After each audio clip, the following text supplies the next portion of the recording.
આજે આપણે આવી ગયા છીએ કરસન મુકામે, જ્યાં આજે લગ્ન છે 12/3/2026માં આદિવાસી રીત રિવાજ મુજબ જે લગ્ન સમારંભ યોજાય છે એમાં આપણે આજે આદિવાસી સમાજનું ગામ છે જે કરસન ગામ ત્યાં આવેલા છે.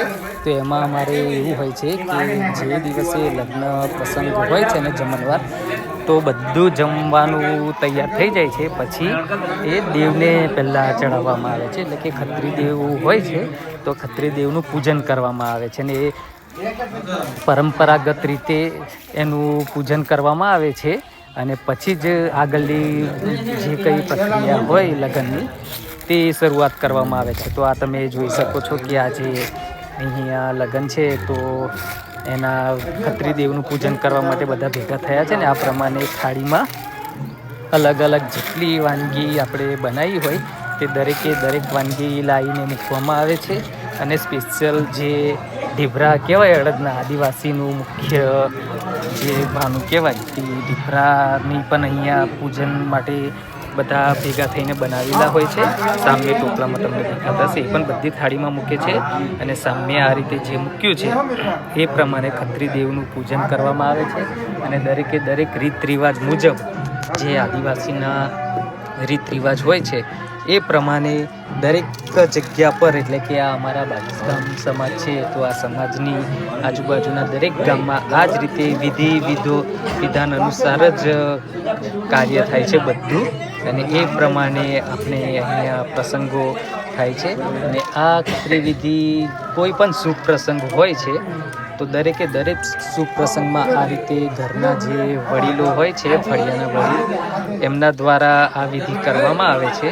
અને પછી જ આગળની જે કંઈ પ્રક્રિયા હોય તે શરૂઆત કરવામાં આવે છે. તો ખાસ અમારા લોકોને જણાવવાનું કે આ પ્રમાણની વિધાનો અનુસાર જ અમારામાં પરંપરાગત મુજબ લગ્ન પ્રસંગો અને બધું યોજાઈ રહ્યું છે. તો આ ખૂબ જ મહત્વની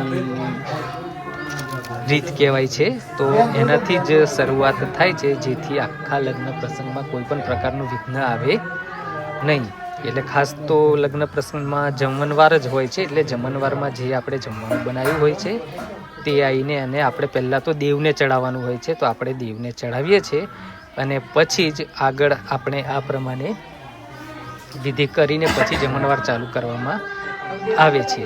તો આ સંપૂર્ણ વિધાન અનુસાર તમે ખત્રી દેવની આ પૂજા વિધિ દેખજો અને વિડીયોના એન્ડ સુધી જોડાયેલા રહેજો. તો તમને વિધિ કેવી રીતે થાય છે અને શું છે તે તમને જોવા મળશે. પછી લાસ્ટમાં જ્યાં પાછળ આપણે આપણા ખત્રી દેવનું જે સ્થાપન કર્યું હોય છે તો ત્યાં પણ જઈને મૂકવામાં આવે છે. ને આ ડીશને એક ડીશ ગાય માટે રાખવામાં આવે છે અલાયદી. તો એ ગાય માતાને પણ અર્પણ કરવામાં આવે છે. પછી આપણા જે દેવ હોય છે તો એ દેવોને પણ ચડાવવામાં આવે છે. એ પ્રમાણે અલગ અલગ રીતે આખી જેટલી થાળી મૂકેલી છે એ પ્રમાણે એમને આપણે ચડાવવામાં આવે છે. તો આપણે અહીંયા આવી ગયા છે આ દેવોની પૂજા કરવા માટે. તો ત્યાં આપણે શરૂઆત જે પ્રમાણે વિધિ થતી હોય એ પ્રમાણે વિધિ કરવામાં આવે છે અહીંયા.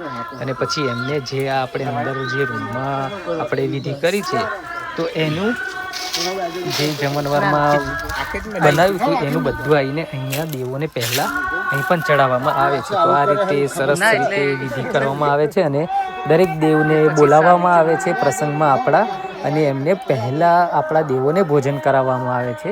પછી જ જે આપણા પ્રસંગમાં આવ્યા હોય છે એ લોકોને પ્રસાદ કરવામાં આવે છે. અને પ્રસાદમાં આવા દરેક માણસ આવેલા હોય એ લોકોને આપણે ઢેબરા અને પાપડનો પ્રસાદ ખવડાવવામાં આવે છે. એ પ્રસાદ બધા લઈ લે અને પછી જ આપણે જમણવારની શરૂઆત કરવામાં આવે છે. તો આવી બધી અવનવી આપણે રીત રિવાજો છે આદિવાસીઓના. તો આદિવાસીઓના રીત રિવાજ મુજબ જ બધી પ્રક્રિયાઓ થાય છે આપણે.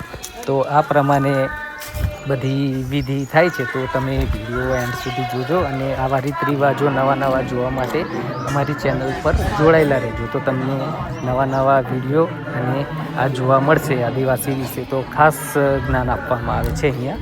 તો તમે દેખજો અને જોડાયેલા રહેજો તો ખૂબ મજા આવશે. તો હવે આગળની વિધિ જોવા માટે આપણે ફરીથી પાછા અંદર આવી ગયા છે. એટલે કે પેલું 5 વડીલ હોય છે તો એ પ્રમાણે આવીને દરેક જણ વિધિ અનુસાર પૂજા કરે છે. તો તમને વિડીયો કેવો લાગ્યો તે અમને કોમેન્ટમાં જણાવજો અને અમારી ચેનલને સબસ્ક્રાઈબ કરવાનું રહી ગયું હોય તો સબસ્ક્રાઈબ કરી દેજો અને ખાસ તો લાઈક શેર અને સબસ્ક્રાઈબ કરતા રહેજો.